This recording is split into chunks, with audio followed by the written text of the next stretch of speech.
Good morning. आप सभी का स्वागत है। हमारा चैप्टर चल रहा है अल्कोहल, फिनॉल और ईथर।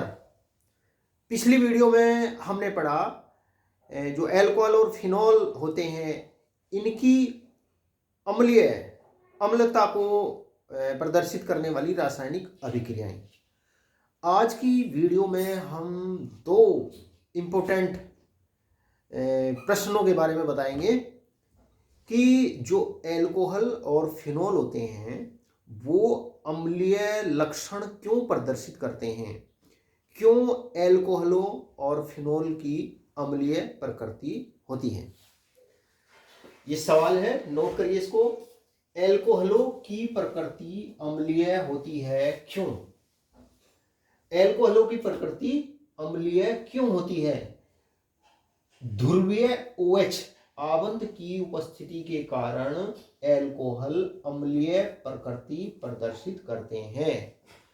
अल्कोहलों में जो OH आबंध होता है वो ध्रुवीय होता है। ध्रुवीय होता है मतलब उसमें आवेश का पृथक्करण होता है, एक सिरे पर धनावेश एक पर ऋणावेश होता है आंशिक रूप से। तो ध्रुवीय OH समूह की उपस्थिति के कारण अल्कोहलों की प्रकृति अम्लीय होती है, या कहें अल्कोहल अम्लीय गुण प्रदर्शित करते हैं। देखो कैसे होती है, देखो ये ROH इस सूत्र के यौगिक कहलाते हैं अल्कोहल। अब देखो जो ये ऑक्सीजन परमाणु है, ऑक्सीजन एक ऋण विद्युतीय परमाणु है।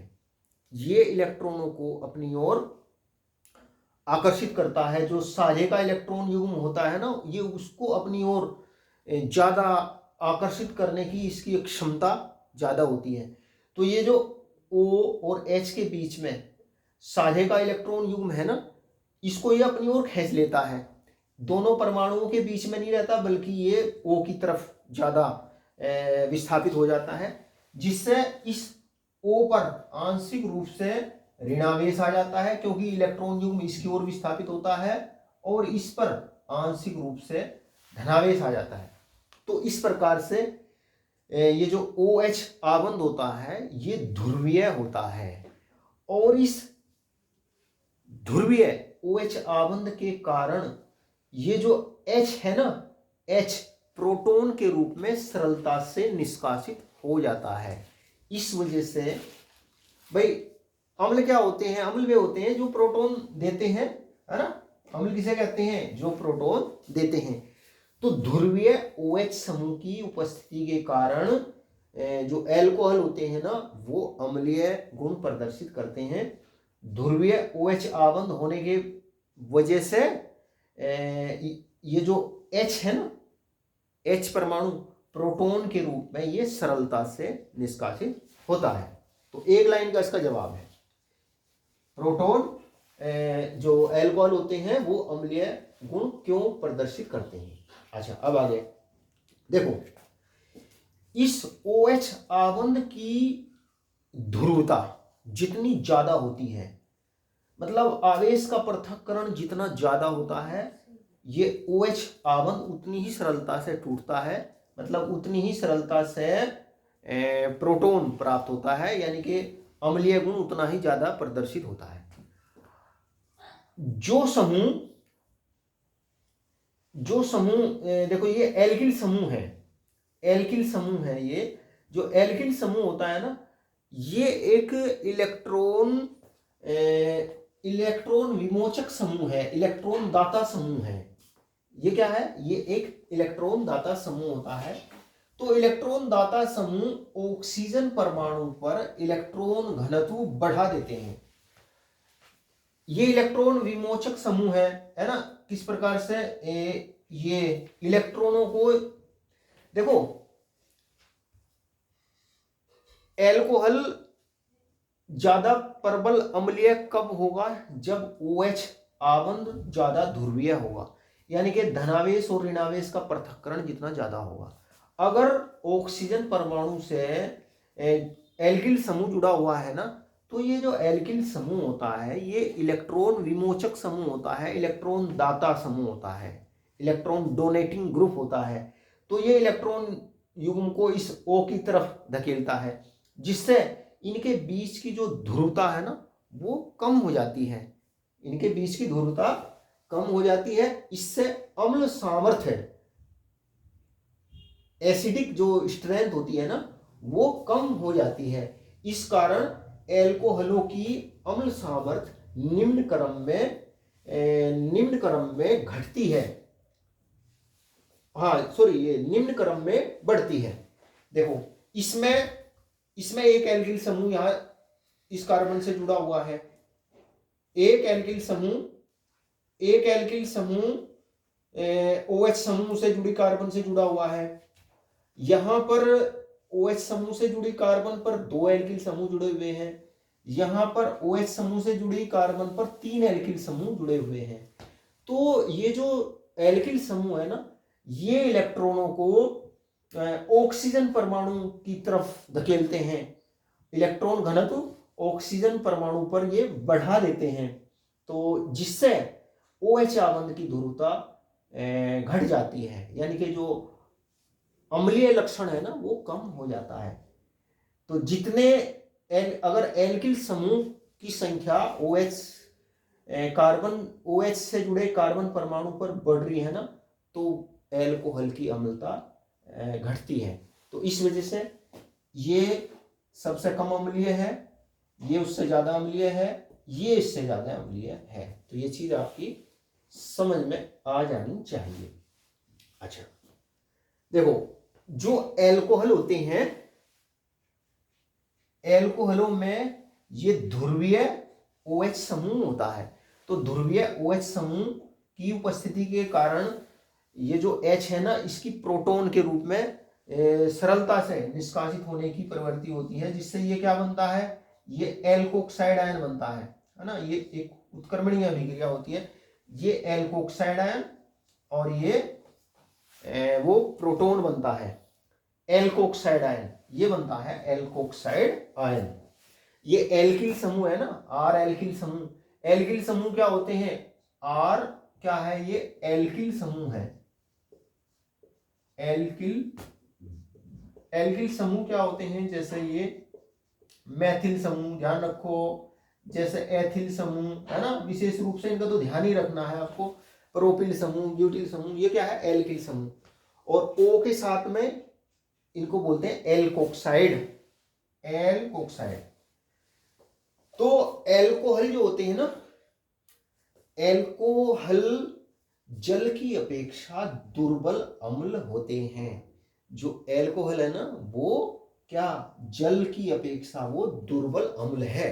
देखो कैसे है दुर्बल अम्ल, देखो ये एल्कोक्साइड आयन है, एल्कोक्साइड आयन, इसमें ऑक्सीजन परमाणु पर ये 6 इलेक्ट्रॉन युग्म होते हैं, इस पर नेगेटिव चार्ज होता है ना। ये वो एल्कोक्साइड आयन है।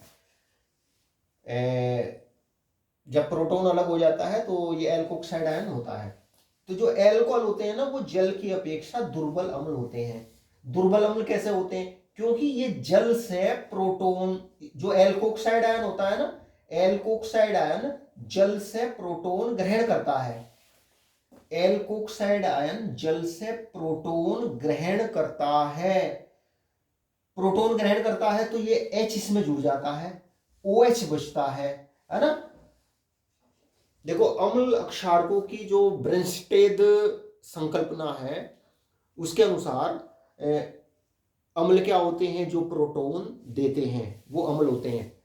अम्ल और अक्षारकों की जो ब्रेनस्टेड संकल्पना है उसके अनुसार अम्ल क्या होते हैं, जो प्रोटॉन देते हैं वो अम्ल होते हैं, और अक्षारक क्या होते हैं, जो प्रोटॉन ग्रहण करते हैं। तो जो एल्कोहल होते हैं ना वो जल से, हाँ ये जल है क्योंकि ये प्रोटॉन देता है, जो प्रोटॉन देता है ना उसे ब्रेनस्टेड अम्ल कहते हैं, जो प्रोटॉन ग्रहण करता है उसे ब्रेनस्टेड अक्षारक कहते हैं। देखो ये जल से प्रबल अम्ल कैसे है, अगर ये जल से दुर्बल अम्ल है, जल इससे प्रबल अम्ल है, क्योंकि अगर ये एल्कोहल जल से परबल अम्ल होता तो फिर ये प्रोटोन ग्रहण नहीं करे था। ये जल से दुर्बल होता है तो इस वजह से ये प्रोटोन ग्रहण करता है। प्रोटोन ग्रहण करके ये बनाता है ROH, है ना, एल्कोक्साइड आयन ROH बनाता है, एल्कोहल बन जाता है, और ये बनता है OH, संयुग्मी अक्षारक। देखो, प्रत्येक अक्षारक का एक संयुग्मी अम्ल होता है, प्रत्येक अक्षारक का एक संयुग्मी अम्ल होता है, इसमें ये H जुड़ा हुआ है, और प्रत्येक अम्ल का एक संयुग्मी अक्षारक होता है। तो ये अभिक्रिया ये दर्शाती है कि एल्कोहल की अपेक्षा जल जो है वो एक बेहतर प्रोटोन दाता है। इस अभिक्रिया से ये पता चलता है कि जो जल होता है ना वो एल्कोहल की अपेक्षा बेहतर प्रोटोन दाता होता है, प्रोटोन देता है ना इस एल्कोक्साइड आयन को। देखो, अगर एल्कोहल जल से परबल अम्ल होता तो फिर ये प्रोटोन ग्रहण नहीं करे था, है ना, ये प्रोटोन ग्रहण करता है, तो इसलिए जल एल्कोहल से परबल अम्ल होता है। और ये अभिक्रिया ये भी दर्शाती है कि एल्कोक्साइड आयन हाइड्रोक्साइड आयन से परबल प्रोटोन ग्राही है। देखो, ये OH है, ये OH है। अब इसने यहां से ये समझिए, इसने ये प्रोटोन, अगर इसे OH आयन के रूप में देखे तो ये समझिए इसने यहां प्रोटोन ग्रहण कर रखा। अब ये प्रोटोन को ये खींच लेता है एल्कोक्साइड आयन, तो इससे, इस अभिक्रिया से ये अभिक्रिया दर्शाती है कि जो एल्कोक्साइड आयन होता है वो हाइड्रोक्साइड आयन से बेहतर प्रोटोन ग्राही होता है। क्योंकि अगर ये बेहतर प्रोटोन ग्राही होता OH तो ये H इसको देवे ही नहीं था, H इसके पास आता ही नहीं, क्योंकि ये जो एल्कोक्साइड आयन है ये बेहतर प्रोटोन ग्राही है OH से। तो इस अभिक्रिया से ये भी पता चलता है कि जो एल्कोक्साइड आयन होता है वो हाइड्रोक्साइड आयन से बेहतर प्रोटोन ग्राही होता है। एल्कोक्साइड आयन परबल अक्षारक है। जो एल्कोक्साइड आयन होता है ये परबल अक्षारक है, और ये अभिक्रिया ये भी संकेत देती है कि जो एल्कोक्साइड आयन होता है ना ये NaOH से भी परबल अक्षारक होता है, ये NaOH से भी परबल अक्षारक होता है, क्योंकि इसमें भी तो OH आयन होते हैं, है ना, OH आयन होते हैं। जो प्रोटोन होता है ना, प्रोटोन ये एल्कोक्साइड आयन इसकी ग्रहण करने की जो प्रवृत्ति होती है ना वो इससे ज्यादा होती है। तो जो एल्कोक्साइड आयन होता है ना वो NaOH से भी प्रबल अक्षारक होता है। तो ये तो बात हुई एल्कोहलों की अम्लता की। एल्कोहल अम्लीय गुण क्यों प्रदर्शित करते हैं और एल्कोहलों की अम्लता पर ये जो एल्किल समूह है इनका क्या प्रभाव पड़ता है। अब देखते हैं फिनॉल की अम्लता। फिनॉल अम्लीय प्रकृति क्यों प्रदर्शित करते हैं। ये सवाल नोट करिए, क्या कारण है फिनॉल अम्लीय गुण प्रदर्शित करता है, फिनॉल एल्कोहलों से प्रबल अम्ल क्यों है। वेरी इंपॉर्टेंट सवाल। अम्लीय प्रकृति का तो कारण वही है कि जो फिनॉल होता है ना, फिनॉल में भी ध्रुवीय OH आबंध होता है। देखो ये फिनॉल है ना C6H5OH, ये जो OH आबंध होता है ना ये ध्रुवीय होता है। तो ध्रुवीय OH आबंध की उपस्थिति तथा फिनोक्साइड आयन के अनुनाद द्वारा अस्थायीकरण के कारण, अनुनाद अस्थायीकरण के कारण फिनोल प्रोटॉन बाहर निकाल देता है, अर्थात अम्लीय गुण प्रदर्शित करता है। अम्ल क्या होता है? अम्ल तो वो होता है जो प्रोटॉन देता है। तो जो फिनोल होता है ना, फिनोल में ध्रुवीय OH आबंध होता है तथा फिनोक्साइड आयन जो बनता है ना, वो अनुनाद के द्वारा स्टेबिलिटी, अस्थायित्व प्राप्त कर लेता है, जिससे प्रोटॉन जो है ना वो आसानी से बाहर निकल जाता है, अर्थात फिनोल जो है वो अम्लीय गुण प्रदर्शित करता है। फिनोक्साइड आयन अनुनाद द्वारा अस्थायित्व प्राप्त कर लेता है। देखो, अनुनाद प्रभाव के द्वारा जो फिनोक्साइड आयन होता है वो किस प्रकार से स्टेबिलिटी प्राप्त करता है। देखो, ये जो OH आबंध है ना, ये यहाँ से इलेक्ट्रॉन युग्म O के पास में आ गया, वो इस पर नेगेटिव चार्ज आ जाता है, H के ऊपर पॉजिटिव चार्ज। देखो, यही वो फिनोक्साइड आयन है। फिनोक्साइड आयन देखो, ऑक्सीजन का परमाणु क्रमांक 8 होता है। सबसे बाहर वाले कोष में 6 इलेक्ट्रॉन होते हैं। 6 में से 1 इलेक्ट्रॉन यहाँ एक सहसंयोजी आबंध बनाने में लग गया, तो इसके बाहरी कोष में कितने इलेक्ट्रॉन बचे? 5। और एक इलेक्ट्रॉन इसने H से ग्रहण कर रखा है, तो इसके बाह्य कोष में यहाँ कितने इलेक्ट्रॉन है? ये इसके बाह्य कोष में 6 इलेक्ट्रॉन होते हैं। तो ये फिनोक्साइड आयन होता है। फिनोक्साइड आयन अनुनाद के द्वारा अस्थायित्व प्राप्त कर लेता है। अनुनाद द्वारा स्थायित्व कैसे प्राप्त करता है? ये जो युग्म बंध है, युग्म बंध, डबल बॉन्ड और निकटवर्ती परमाणु पर इलेक्ट्रॉन युग्म बंध या कहे पाई बंध और निकटवर्ती परमाणु पर उपस्थित इलेक्ट्रॉन युग्मों की अन्योन्य क्रिया होती है। अन्योन्य क्रिया, इंटरेक्शन होती है। किस प्रकार से?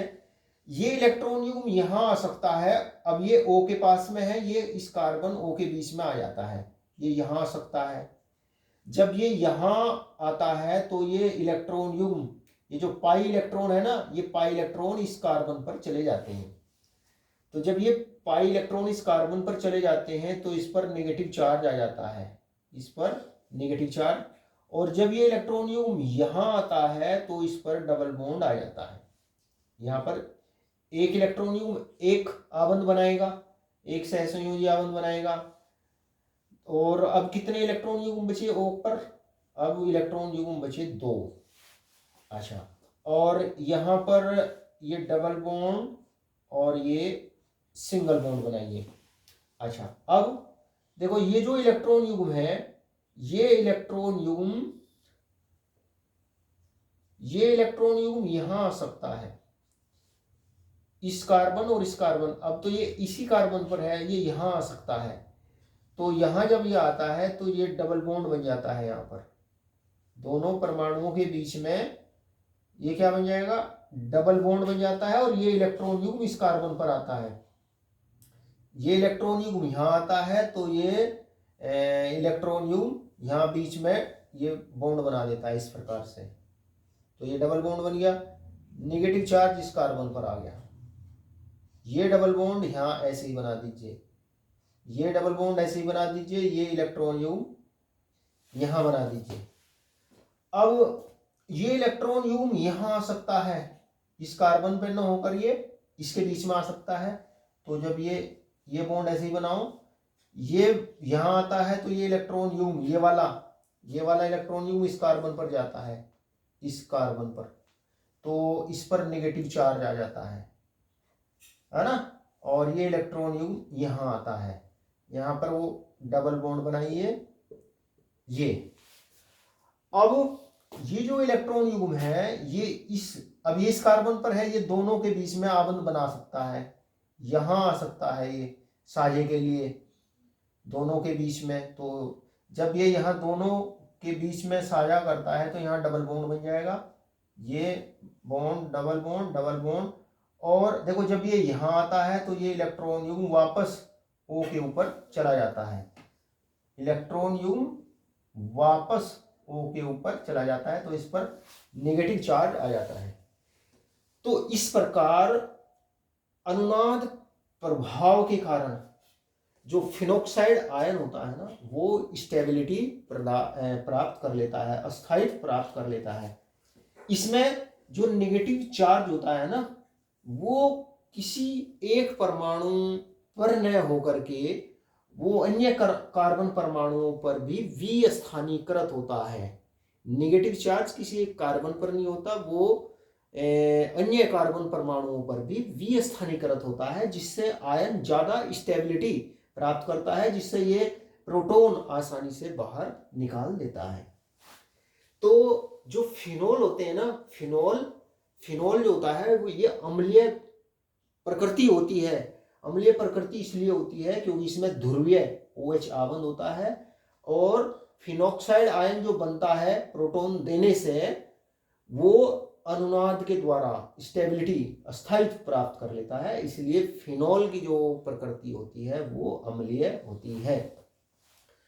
जो फिनोल होते हैं ये एल्कोहल से प्रबल अम्लीय होते हैं। फिनोल की प्रकृति एल्कोहलों से ज्यादा अम्लीय होती है, यानी फिनोल प्रबल अम्ल होते हैं एल्कोहल से।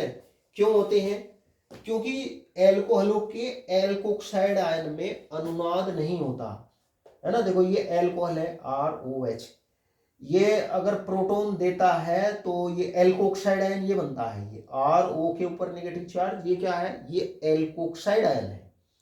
अब इस एल्कोक्साइड आयन में जो नेगेटिव चार्ज है ना वो केवल O के ऊपर स्थित है, मतलब यहाँ आवेश जो है ना वो स्थानागत है, लोकेलाइड, मतलब किसी एक ही परमाणु के पास में है, जबकि यहाँ पर जो ऋणावेश है वो एक परमाणु के पास में नहीं रहता, अनुनाद के कारण उसका विस्थानीकरण होता है।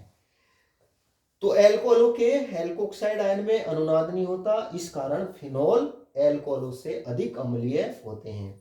फिनोल का जो आयरन स्थिरांक होता है ना वो 10⁻⁸ से 10⁻10 होता है, जबकि एल्कोहलों का बहुत कम होता है। तो इससे ये पता चलता है कि जो फिनोल होते हैं वो एल्कोहलों से प्रबल अम्ल होते हैं। अब अगला नेक्स्ट टॉपिक देखते हैं, फिनोल की अम्लीय तीव्रता पर प्रतिस्थापकों का प्रभाव।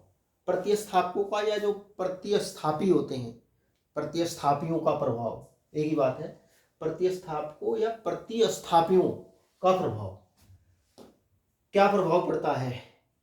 देखो कुछ प्रतिस्थापी समूह फिनोल की तीव्रता को बढ़ा देते हैं, वो फिनोल की अम्लीय तीव्रता को बढ़ा देते हैं, कुछ अम्लीय तीव्रता को घटा देते हैं।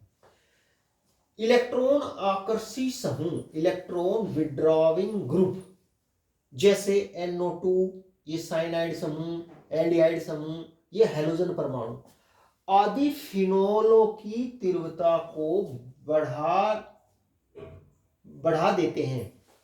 ये समूह फिनोलों की तीव्रता को बढ़ा देते हैं क्योंकि ये समूह फिनोक्साइड आयन पर उपस्थित ऋणावेश को विस्थानीकृत करके फिनोक्साइड आयन को अस्थायित्व प्रदान करते हैं।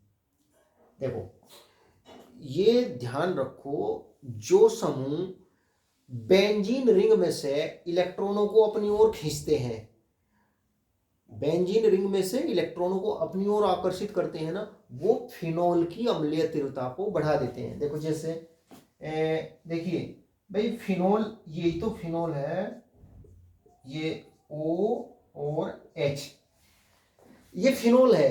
देखो ये आबंध OH आबंध जितना ज्यादा ध्रुवीय होगा, जितना ज्यादा ध्रुवीय का मतलब साझे का इलेक्ट्रॉन युग्म जितना O की तरफ विस्थापित होगा तो इतना ही इस पर आंशिक रूप से ऋणावेश होगा, इस पर उतना ही आंशिक रूप से धनावेश होगा।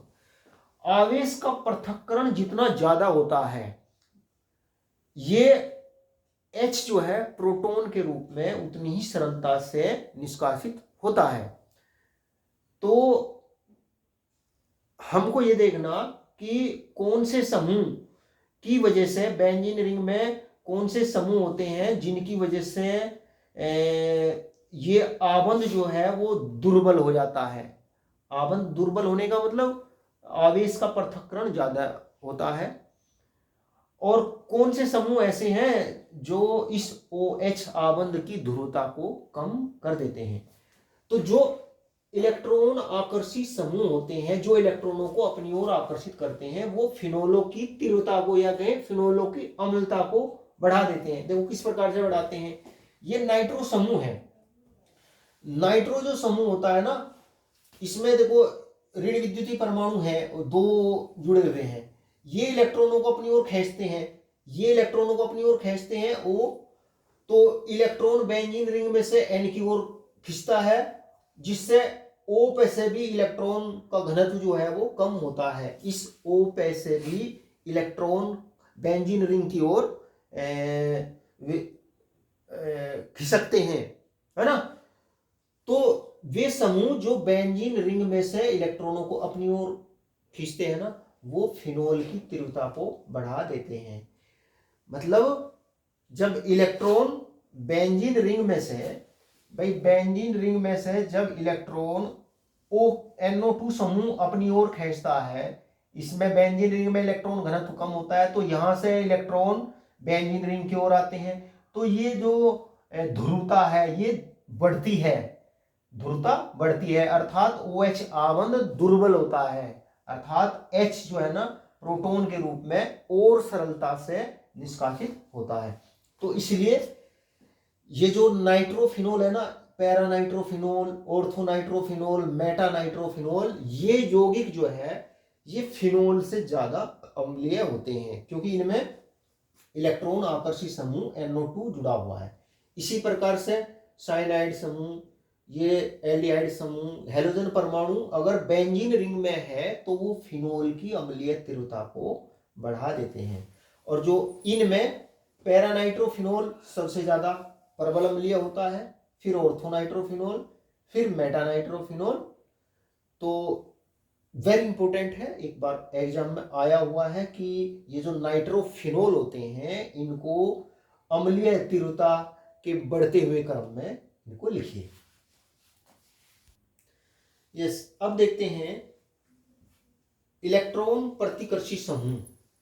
पहले हमने देखा जो इलेक्ट्रॉन आकर्षी समूह होते हैं वो तो फिनोलों की तीव्रता को बढ़ा देते हैं, और जो इलेक्ट्रॉन आकर्षी समूह होते हैं वो फिनोलों की तीव्रता को बढ़ा देते हैं। और जो इलेक्ट्रॉन प्रतिकर्षी समूह होते हैं जैसे ये NH2, जैसे ये मेथोक्सी समूह है ना, जैसे ये एल्किल समूह आदि, ये फिनोल की अम्लीय तीव्रता को घटा देते हैं। ये समूह बेंजीन रिंग में इलेक्ट्रॉनों को धकेलते हैं, इस कारण ये फिनोक्साइड आयन के आवेश में वृद्धि करके आवेश घनत्व में वृद्धि करके फिनोक्साइड आयन को अस्थायी कर देते हैं, जिससे फिनोल की अम्लीयता घट जाती है। इलेक्ट्रॉन दाता समूह की ऑर्थो व पैरा स्थितियों पर उपस्थिति का प्रभाव मेटा स्थिति की अपेक्षा अधिक होता है। किरसोलों की अम्लीय तीव्रता निम्न क्रम में घटती है। वेरी इंपॉर्टेंट है ये, किरसोलों की अम्लीय तीव्रता घटने का क्रम। देखो मैंने आपको ये बताया कि फिनोल में ये जो OH आबंध होता है, ये जो OH आबंध होता है ना, ये ध्रुवीय होता है, इस पर ऋणावेश होता है, इस पर धनावेश होता है। देखो फिनोल का अम्लीय लक्षण कब बढ़ता है, ये आबंध जितना कमजोर होता है। कमजोर कब होगा ये, जब आवेश का पृथक्करण ज्यादा होगा। तो जितना कमजोर होगा ये आबंध तो अम्लीय लक्षण उतना ही ज्यादा होता है। तो वे समूह जो इस बेंजीन रिंग में से, जैसे हमने देखा नाइट्रो समूह बेंजीन रिंग में से इलेक्ट्रॉन को अपनी ओर खींचते हैं, बेंजीन रिंग में से इलेक्ट्रॉन का घनत्व कम कर देते हैं, जिससे O के इलेक्ट्रॉन बेंजीन रिंग की ओर आकर्षित होते हैं। तो इस वजह से ध्रुवता और बढ़ जाती है। ये इलेक्ट्रॉन बेंजीन रिंग की ओर खिसक जाता है, तो ये ध्रुवता बढ़ती है। जो इलेक्ट्रॉन आकर्षित समूह होते हैं वो इस ध्रुवता को बढ़ाते हैं, और वे समूह जो इस बेंजीन रिंग को इलेक्ट्रॉन देते हैं, बेंजीन रिंग को इलेक्ट्रॉन प्रदान करते हैं, तो इलेक्ट्रॉन घनत्व इसमें बढ़ जाता है, जिससे इलेक्ट्रॉन जो है ना ओ की ओर विस्थापित होते हैं, जिससे ये जो आबंध है ना इसकी ध्रुवता कम हो जाती है। जैसे ये फिनोल जो होता है ना किरसोल से ज्यादा अम्लीय होता है, क्योंकि ये जो मैथिल समूह दिया हुआ है, ये मैथिल समूह इलेक्ट्रॉनों को बेंजीन रिंग में धकेलता है, बेंजीन रिंग में धकेलता है, तो जिससे ये जो OH आबंध है ना इसकी ध्रुवता कम हो जाती है, अर्थात इसका जो अम्लीय गुण है वो घट जाता है। इलेक्ट्रॉन दाता समूह की ऑर्थो व पैरा पोजीशन पर उपस्थिति का प्रभाव मेटा स्थिति की अपेक्षा अधिक होता है। ये जो मेटा किरसोल होता है, मेटा किरसोल ये ज्यादा अम्लीय होता है पैरा और ऑर्थो किरसोल से। तो देखो ये बात हुई फिनोल। पहले सबसे पहले हमने पढ़ा जो एल्कोहल होते हैं, एल्कोहल अम्लीय गुण क्यों प्रदर्शित करते हैं, और जो एल्किल समूह होते हैं किस प्रकार से वो एल्कोहलों की अम्लीयता को घटाते हैं। और हमने पढ़ा कि जो फिनोल होते हैं, फिनोल अम्लीय गुण क्यों प्रदर्शित करता है, और क्या कारण है जो फिनोल है वो एल्कोहल से ज़्यादा एसिडिक इन नेचर होता है, अम्लीय होता है। और फिनोल की अम्लीय तीव्रता पर विभिन्न प्रतिस्थापियों का क्या प्रभाव पड़ता है, कौन से समूह फिनोल की अम्लीय तीव्रता को बढ़ाते हैं और कौन घटाते हैं। तो प्यारे विद्यार्थियों, आज मैंने आपको बहुत इंपॉर्टेंट चीज़ें कराई हैं। आज की वीडियो में इतना ही। वीडियो अच्छा लगे तो शेयर जरूर करना, चैनल को सब्सक्राइब करना। Thank you.